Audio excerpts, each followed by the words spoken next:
Halo Bray, kembali lagi di gaptek.id. Jadi belum lama ini ROG baru aja launching laptop terbaru mereka yang menggunakan CPU Intel Core generasi ke-11 H series, yaitu salah satunya adalah ROG Zephyrus M16 yang akan gue bahas di video kali ini. Oke, jadi menurut gue ini adalah seri ROG paling stealth yang pernah ada. Nggak ada kesan ngejreng seperti seri-seri lainnya.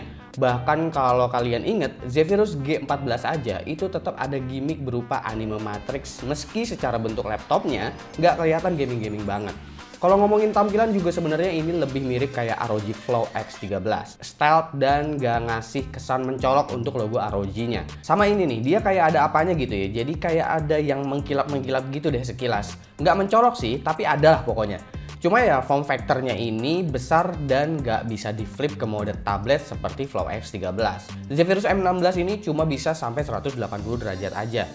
Dan laptop ini bezelnya gila, ini fit banget atas bawah samping. Kayaknya laptop gaming yang bezelnya setipis ini ya baru Zephyrus M16 aja. Hal-hal kayak gini membuat Zephyrus M16 punya ukuran yang unik di 16 inch. Tapi dimensinya selevel 15,6 inch. Dimensinya ada di angka 35,5 kali 24,3 kali 1,99 cm dengan berat 1,9 kg. Buat laptop yang ukurannya di atas 15 inch, jelas ini sangat compact dan ringan. Lalu bagaimana untuk keyboard dan juga touchpadnya? Untuk keyboard ini sayangnya belum dikasih numpad ya, padahal masih tersisa ruang cukup besar. Mungkin karena di sini ROG ngasih total 6 speaker Dolby Atmos, sehingga ruang terpakai untuk komponen-komponen speaker. Touchpadnya sih gue seneng-seneng aja karena lebar, akan lebih oke kalau ada LED number pad untuk gantiin numlock di keyboard. Untuk I/O, ini menurut gue I/O-nya super lengkap. Bahkan udah sekompak ini LAN masih disediain langsung sama ROG. Dan gak lupa karena ini pakai Intel Core generasi 11, ada Thunderbolt 4 udah pasti. Card reader ada meski micro SD tipenya. Ini gak ada port di belakang karena tipe laptopnya bisa kebuka 180 derajat ya hinge-nya. Jadi dengan posisi kayak gini udah sangat baik. Nah untuk display, karena ini ukurannya nggak umum ya, ada di 16 inch. Dan itu juga karena rasionya ada di 16:10 dengan resolusi 2560 x 1600. Ini udah panel IPS, DCI-P3 100%, Pantone Validated, Dolby Visual, 165 Hz, dan 3 millisecond response time. Kurang nikmat apa coba nih layar. Laptop ROG juga belakangan ini ngilangin webcamnya. Padahal webcam bisa dipakai buat sekedar zoom meeting atau join webinar yang sebenarnya nggak perlu webcam yang super bagus.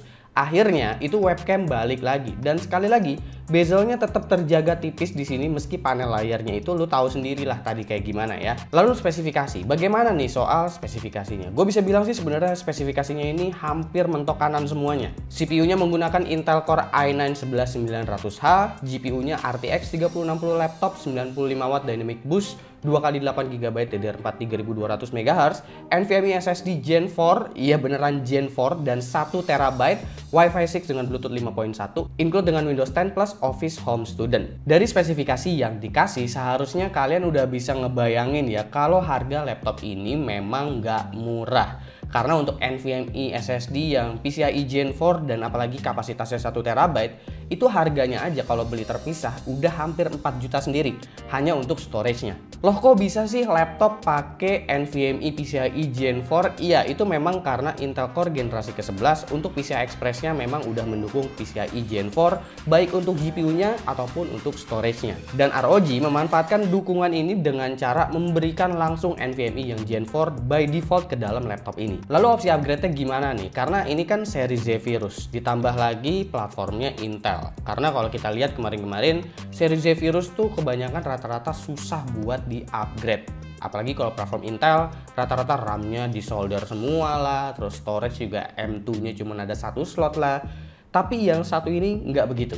Slot SODIMM memang cuma satu, 8GB-nya udah ke solder. Tapi untuk satu slot SODIMM ini lo bisa isi untuk modul kepingan 32GB RAM. Jadi total malah bisa 40GB, lebih gede dari umumnya laptop yang rata-rata maksimal di 32GB. Terus M.2-nya masih ada satu lagi. Gue yakin lo udah nggak akan ganti SSD bawaannya karena udah mantep.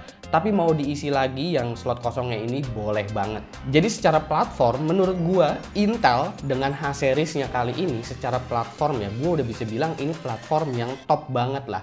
I/O-nya mantep, opsi upgrade mantep, storage apalagi. Pokoknya ini platform yang udah sip lah menurut gue. Jadi kita lompat aja ke utilities, abis itu kita langsung ngomongin performance-nya kayak gimana. Utilities masih sama-sama aja sih. Armoury Crate ini emang udah didesain untuk satu ekosistem ROG ya, karena semua sync ke sini, mau itu laptop, desktop PC, sampai ke peripheralnya bisa disetting lewat sini. Beserta profile power juga ada di sini. Untuk performance-nya di Cinebench R15 ini CPU 8 core 16 thread ya. Sejauh ini lo tahu ya, Intel tuh udah kelibas lah urusan raw performance-nya sama Ryzen. Tapi ini nih, di H45-nya Core i9 11900H gue udah bisa sebut ini CPU mobile paling kenceng. Mau itu di multi core, single core, ini paling kenceng. Meski ya bedanya nggak jauh, tapi kali ini Intel beneran unggul menurut gue. Anggaplah memang skor benchmarknya itu imbang lah ya sama Ryzen 9. Anggap aja kayak gitu karena semua laptop itu settingnya beda-beda ya setiap laptop. Ada yang dituning emang kenceng, ada yang dituning memang biasa-biasa aja. Tapi kalaupun anggap aja performance-nya itu imbang, gua akan bilang Intel tetap unggul di sini. Karena apa? Ya karena itu tadi, secara platform I/O-nya jauh lebih lengkap. Seperti bisa Gen 4 dan lain sebagainya. Ya meskipun nggak semua komponen memanfaatkan fitur-fitur terbaru tersebut, tapi secara CPU packaging Intel udah jauh lebih lengkap saat-saat ini. Ditambah lagi, Intel di sini ada integrated graphics-nya yaitu Intel Iris Xe Graphics, dimana kalau kalian mungkin lagi susah nyari colokan dan mungkin kalian juga seorang editor, itu kalian masih tetap bisa lancar ngedit karena encoder dari Intel Iris Xe Graphics itu memang jauh lebih baik daripada APU yang ada di Radeon. Lalu untuk Blender benchmark, scene BMW di sini selesai dalam waktu 40 detik aja jika CUDA Core diaktifkan. Dan scene Classroom yang lebih berat bisa beres dalam waktu 3 menit 18 detik. Adobe Premiere karena ada RTX 3060 di sini, ya udahlah ya, untuk playback ini udah pasti lancar pakai kualitas full di sini. 4K, ada beberapa layer, preset-preset juga udah masukin semua, santai aja nggak ada masalah. Export ke 4K lagi juga ini udah kencangnya bukan main. Semenitan aja untuk video 4K berdurasi 2 menit 29 detik. Oke, bagaimana dengan GPU-nya? Ini adalah RTX 3060 versi 85 watt sebenarnya, tapi ada dynamic boost di 95 watt. Jadi grafik score-nya emang masih mepet-mepet di 20 ribuan untuk 3D Mark Firestrike. Untuk time spy di sini gue dapetin skor di 8000 mepet, bukan yang terkencang untuk benchmark sintetik, tapi di game terutama buat resolusi Full HD ini nggak bikin jadi bottleneck. Nih kita lihat ya. Death Stranding, game ini kayak biasa gue pakai preset very high, abis itu DLSS quality. Ini kalau kalian lihat resolusi Full HD dan 1440p nggak ada perbedaan performance. Ini disebabkan saat resolusi Full HD load GPU akan tinggi. Hal ini biasa kejadian di laptop dengan GPU high-end untuk resolusi Full HD. Nah tapi nih untuk Far Cry 5 ini gue bisa pakai preset Ultra. Ini udah mulai ada kelihatan perbedaan performance karena kedua resolusi ini GPU loadnya udah mulai keluar banyak. Yang biasanya di Full HD tuh GPU loadnya tuh nggak sampai tinggi banget. Dan saat masuk ke resolusi 1440p ya GPU-nya emang udah mentok. Jadi mau main di 1440p atau 1080p ini udah cukup ideal. Lalu Shadow of the Tomb Raider. Game ini gue setting highest dengan Ray Tracing Ultra, abis itu DLSS-nya juga on. Ini game berat banget kalau ray tracing nyala meski DLSS diaktifkan. Jadi menurut gua kalau mau setting mentok kanan idealnya sih main di 1080p karena masih bisa lah ngejar 60 fps. Untuk suhu CPU dan GPU-nya sendiri, untuk suhu CPU ini udah tipikal yang memang ideal banget ya buat 8 core 16 thread, habis itu pakai mode turbo.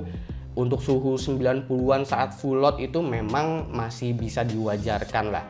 Kalau misalkan kalian mau ngincer adem ya kalian ke mode silent aja. Untuk GPU-nya sih selevelnya RTX 3060 ini memang tipikal GPU yang adem, jadi aman-aman aja. Terakhir adalah SSD. Ini nih yang menurut gua menarik banget. Karena SSD yang didapat udah NVMe PCIe Gen 4. ROG juga nggak nanggung ngasih NVMe Gen 4-nya.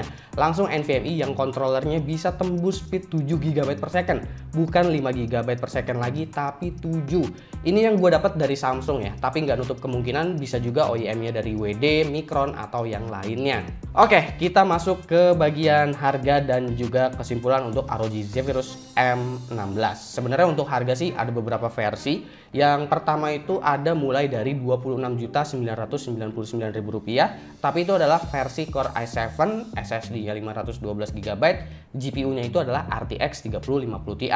Untuk versi yang satu ini yang kayak gue review, yang menggunakan Core i9, habis itu SSD NVMe Gen 4 1TB dan GPU RTX 3060 itu ada di angka Rp35.999.000. Itu udah termasuk garansi selama 2 tahun plus 1 tahun Asus Perfect Warranty. Habis itu juga ada bonus dari ROG ya, berupa ROG Backpack dan USB Type-C charger 100 watt.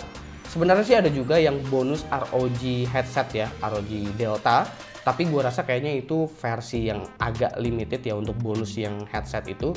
Jadi ya silakan cari-cari aja di e-commerce dan manfaatin cashback yang ada. Setahu gue juga ada beberapa promo juga, ada cashback 1 juta dan lain sebagainya. Silakan kalian ubek-ubek aja di e-commerce ya. Oke, untuk kesimpulannya sendiri dari gua sih, gua nggak banyak kesimpulan ya soal laptop yang satu ini. Ini ROG dengan desain terbaik menurut gua. Compact, kenceng, upgrade masih bisa, layar cakep. Ya beginilah seharusnya ROG sih menurut gua, nggak cuma sekedar ngasih harga yang tinggi aja, tapi emang beneran bagus. Tapi itu menurut gua aja. Kira-kira menurut kalian gimana? Silahkan komen di bawah dan kasih pendapat kalian masing-masing. Jangan lupa like, share, dan subscribe jika video ini menarik buat kalian. Follow sosial media gua kalau lu kepo sama apa yang ada di balik layar Gaptek. Beli juga merchandise Gaptek. Kalau kalian ingin mensupport Gaptek dengan cara lain, ada beragam t-shirt di sana. Silahkan cek link di deskripsi kalau emang kalian mau beli. Gue Subki dan seperti biasa sampai jumpa di lain kesempatan.